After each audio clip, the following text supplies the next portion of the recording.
কি মন খারাপ? আর এই পারভেজ ভাই থাকতে তোমাকে মন খারাপ হইতেই পারে না। যদি হাতে কয়েক সেকেন্ড সময় থাকে তাহলে আমি একটা গল্প বলবো, শুনে যেতে পারো। 100% মন ভালো হয়ে যাবে।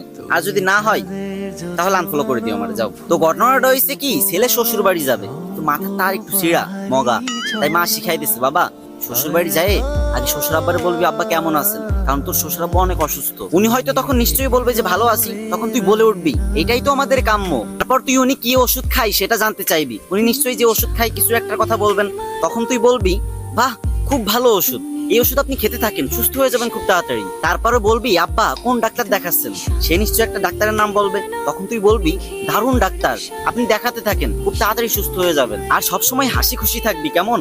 বোকা ছেলে মায়ের কথায় সম্মতি দিয়ে মায়ের সাথে শ্বশুর বাড়ি গেল। এদিকে শ্বশুর মশাই রোগের জ্বালায় বিছনায় শুয়ে ছটফট করতেছেন। ঠিক তখনই জামাই এন্ট্রি নিল, হা হা করে হাসতে হাসতে বলল কেমন আছেন বাবা?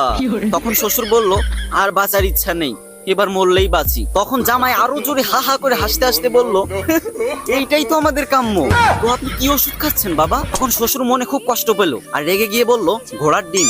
তখন জামাই আরো হো হো করে হাসতে লাগলো আর বলতে লাগলো বাহ বাহ খুব ভালো ওষুধ বাবা, এই ওষুধ আপনি খেতে থাকেন, আপনি খুব তাড়াতাড়ি সুস্থ হয়ে যাবেন। তো আপনি কোন ডাক্তার দেখাচ্ছেন বাবা? শ্বশুর এবার আরো রেগে মেগে বলল আজরাইল। এটা শুনে জামাই হা হা হো হো হি হি করে আসতে লাগলো আর বলতে লাগলো খুব ভালো ডাক্তার, খুব নাম করা ডাক্তার, আপনি দেখাতে থাকেন, আশা করি খুব তাড়াতাড়ি সুস্থ হয়ে যাবেন। বাবা। তো গাইস, কে কে হাসো নাই, মানে হাসি আসে নাই অথবা ভালো লাগে নাই যাদের কাছে, তারা আনফলো করে